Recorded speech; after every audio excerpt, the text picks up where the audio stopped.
कान में छेद हो जाना, कान के पर्दे का खराब हो जाना, कान से मवाद निकलना, पस निकलना, कानों में भारीपन लगना या फिर कानों का बंद हो जाना। अगर ये सारी प्रॉब्लम आपके साथ है तो ये क्यों होती है वो मैं आपको बताती हूँ। ये कफ की वजह से होती है। जो ये गर्दन होती है इससे ऊपर का एरिया में जो भी प्रॉब्लम होती है वो कफ दोष के कारण होती है। तो कफ का बहुत ज्यादा बढ़ जाना या जो गुड कफ होना चाहिए, देखो हमारे ब्रेन में गुड कफ होता है, कफ होना जरूरी होता है तभी ब्रेन के फंक्शन ठीक से चल पाते हैं। अगर ये कफ सूख जाता है या कम हो जाता है तो उसकी वजह से भी आंखों में सूखापन या कानों की समस्या आपको हो सकती है, कानों में बहरापन जल्दी आ सकता है। तो ये सारा कफ अवरुद्ध होने की वजह से होता है। तो इसको ठीक कैसे करना है मैं बताने वाली हूँ ऐसा तरीका जिससे कान का छेद आप खुद घर पर ही ठीक कर सकते हैं। अगर छेद हो गया है पर्दे में या फिर मवाद निकलती है उसको भी ठीक कर सकते हैं। जो भारीपन है बंद रहता है अपने कान से वो भी आप रिड्यूस कर सकते हैं पूरे तरीके से। तो उसके लिए क्या क्या करना है और साथ में ये भी बताने वाली हूँ कि अगर गलती से कान में पानी चले जाए और उसकी वजह से कान से आवाजें आ रही है और कान बंद हो गया या भारीपन लग रहा है या दर्द होना शुरू हो गया तो तुरंत आपने क्या करना है। तो चलिए शुरू करते हैं इस वीडियो को। हेलो फ्रेंड्स, मैं सुमन चौहान, सर्टिफाइड डाइटिशियन, न्यूट्रिशनिस्ट, आपकी फिटनेस ट्रेनर। मेरे चैनल देसी इलाज में आपका स्वागत है।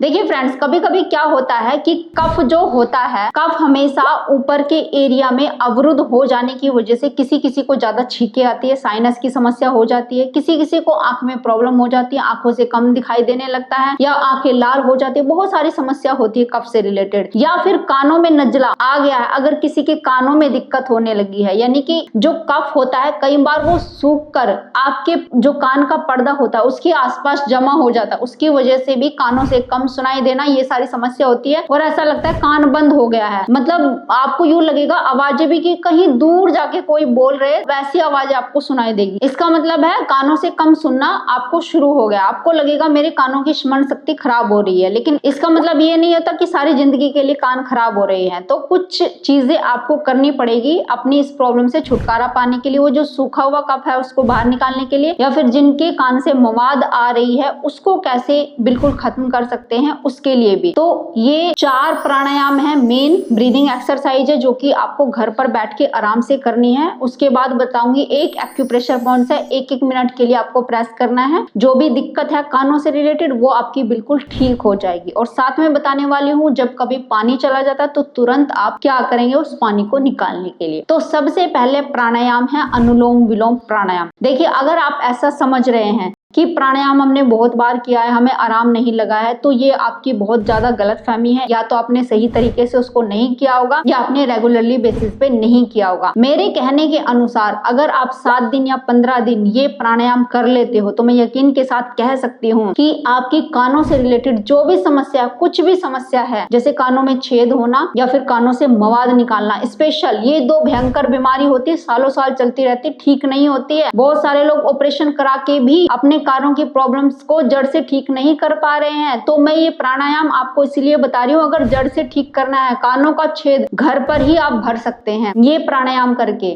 तो ध्यान से देखिए कैसे करना है। सबसे पहले आप ऐसे बैठ जाइए रिलैक्स होके, खाली पेट करना है क्योंकि खाना खाने के तुरंत बाद आप नहीं कर सकते। हाँ, खाना खाने के 1 से 1.5 घंटे बाद ये प्राणायाम किए जा सकते हैं। तो इस तरीके से आपने बैठ जाना है और आंखों को बंद कर लेना है।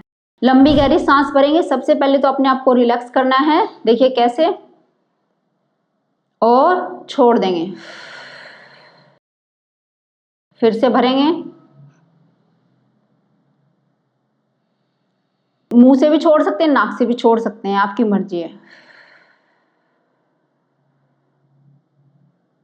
उसके बाद आप एक नाक को बंद करेंगे और दूसरी नाक से सांस भरेंगे। इस तरीके से एक को बंद कर लीजिए,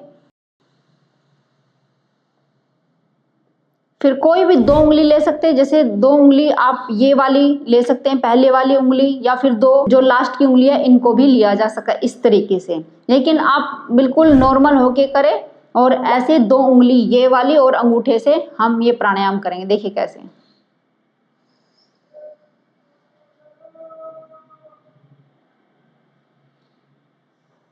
अब दूसरी वाली से छोड़ देंगे,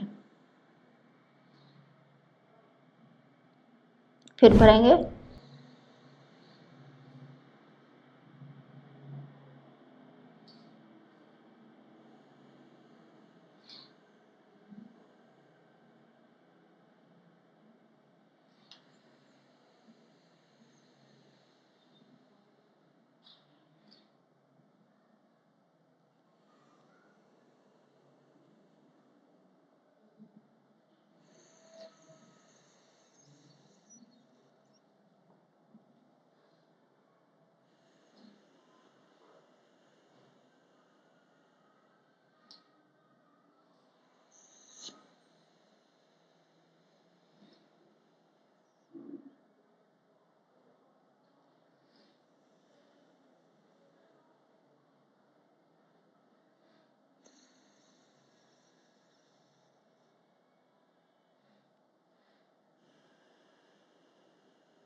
तो इस तरीके से आप ये प्राणायाम 5 से 10 मिनट के लिए रेगुलर करते चले जाएंगे। बीच में ना तो आंखें खोलेंगे और ना ही थोड़ी देर के लिए भी बंद रखें। रेगुलर मतलब कंटिन्यू करते चले जाएं। जैसे आप कर रहे हैं अपना रिदम बनाना शुरू करें। धीरे धीरे जब आपका रिदम बनना शुरू होगा, पहले 5 मिनट तो रिदम बनने में लगते हैं, यानी एक लय बनती है जिससे हमें कोई भी डिस्कम्फर्ट नहीं होता और हम आराम से करते जाते हैं। शुरू शुरू में तो आपको लगेगा 1-2 मिनट तक तो आप ठीक से नहीं कर पाओगे। जैसे आपको लगेगा कि नहीं, इतनी लंबी सांसें नहीं ली जा रही, इतनी लंबी सांसें नहीं छोड़ी जा रही है, थोड़ी देर के लिए सांस भरे, थोड़ी देर के लिए सांस छोड़ पा रहे हैं, क्या ये ठीक है क्या नहीं ठीक है। धीरे धीरे आपकी सांस लंबी होती चली जाएगी, तब आपको एकदम कंफर्ट लगेगा। आपको लगेगा मानो आप रिलैक्स हो रहे हैं, एकदम से शांत होते चले जा रहे हैं, पूरा शरीर शांत होता जा रहा है। तो वो एक होती है, वो रिदम आप पकड़ते जा रहे हैं। तो अगले 5 मिनट के लिए आप रिदम को पकड़ेंगे और जब आपको अच्छा लगने लगे तो आप 15 मिनट तक भी इसको कंटिन्यू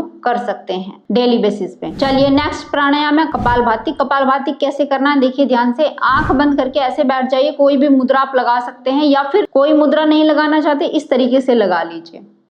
चलिए इसमें क्या करना है, नाक से सांस छोड़ना है इस तरीके से।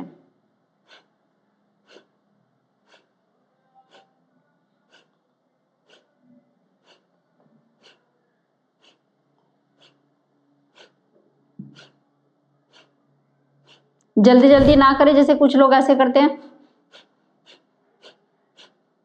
ऐसे ना करें। आप आराम आराम से 1 सेकंड में एक बार।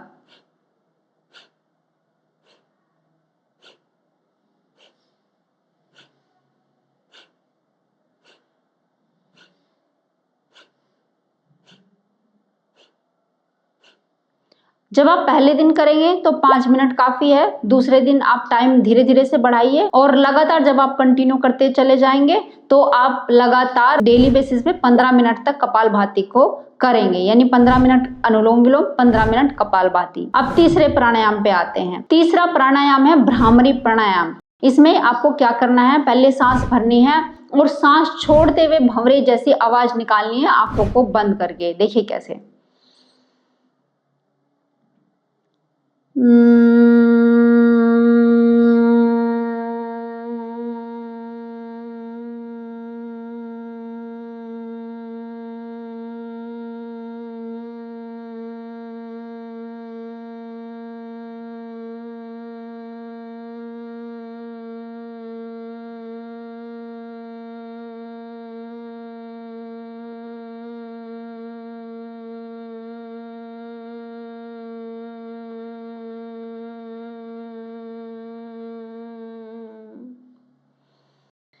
ये प्राणायाम बहुत ही गुणकारी प्राणायाम है, खास करके आंखों की प्रॉब्लम के लिए, जिनको साइनस की समस्या या कानों की समस्या के लिए, जिनको माइग्रेन रहता है। क्यों ये गुणकारी है, जब हम भंवरे की आवाज निकालते हैं तो सारी आपकी नसों में कंपन शुरू हो जाता है और तो आपके टॉक्सिन्स आगे की तरफ वाइब्रेट होने लगते हैं या मूव होने लगते हैं। जब आपके टॉक्सिन्स आपके ब्लड से साफ होने लगता है, आपका ब्लड एकदम से कंपन जो प्रक्रिया होती है उससे ब्लड सर्कुलेशन बढ़ता है, तो आपकी प्रॉब्लम ठीक होनी शुरू होती है। यहाँ तक कि आपके कानों की नसों में कोई रुकावट आ गई है, वहां पे कफ जम गया है, तो वो भी गर्म होके पिघलना शुरू हो जाता है और धीरे धीरे आपकी स्मरण शक्ति बढ़ने लगती है। तो ये प्राणायाम बड़ा ही गुणकारी है जिनको कानों से रिलेटेड कोई भी समस्या हो। चलिए नेक्स्ट प्राणायाम, जो कि कानों के लिए एकदम से आप कह सकते हैं कि संजीवनी है, और बहुत सारे लोगों ने मुझे कमेंट करके बताया, क्योंकि इस प्राणायाम की वीडियो मैंने पहले भी अपने यूट्यूब चैनल पर डाली थी, जिसका लिंक आपको डिस्क्रिप्शन बॉक्स में मिल जाएगा। अगर आपने नहीं देखी है तो उसको आप देख सकते हैं। बहुत सारे लोगों ने इस प्राणायाम को करने के बाद कमेंट किए कि मैम, बहुत सारी दवाइयां खाने के बाद भी हमें वो रिजल्ट नहीं मिल रहे थे, कानों में ऐसा लगता था कि बंद हो गया, कुछ सुनाई नहीं दे रहा था, लेकिन इस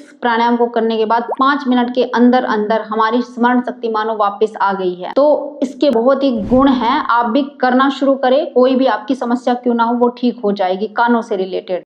तो कैसे करना है, सांस भरेंगे सबसे पहले। सांस भरने के बाद सांसों को मुंह के अंदर ले आना है, नाक को बंद करना है और धीरे धीरे से अपनी सांसों को कान की तरफ फेंकना है। देखो एकदम से जोर नहीं लगाना, धीरे धीरे से प्रैक्टिस करनी है। एक बार में अगर ठीक से नहीं कर पाओ, डे बाय डे प्रैक्टिस करते जाओ, आपको खुद ही करना आ जाएगा। तो कैसे करना है ध्यान से देखिए। सांस भरेंगे,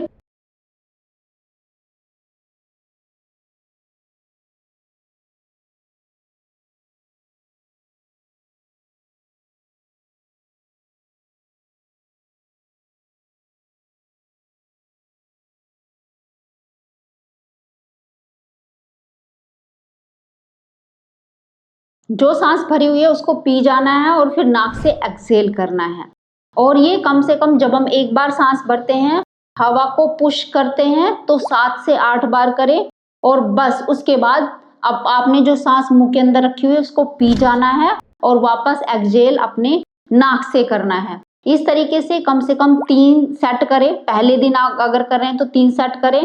आप शाम को भी कर सकते हैं, यानी दिन में 2 बार कर सकते हैं या 3 बार भी कर सकते हैं, कोई दिक्कत नहीं है। लेकिन एक टाइम में बहुत ज्यादा बार ना करें, बहुत ज्यादा सेट ना लगाए। 3 बार करें या मैक्सिमम 5 बार करें जब आपको प्रैक्टिस हो जाए, बस इससे ज्यादा नहीं करने हैं। लेकिन हाँ, जैसे सुबह कर लिया, एक दोपहर में कर लिया और एक शाम को कर लिया, इस तरीके से ये 3 बार प्रैक्टिस की जा सकती है दिन में। फिर से देखिए ध्यान से कैसे करना है। ऐसे आंखें बंद करके सांस भरेंगे,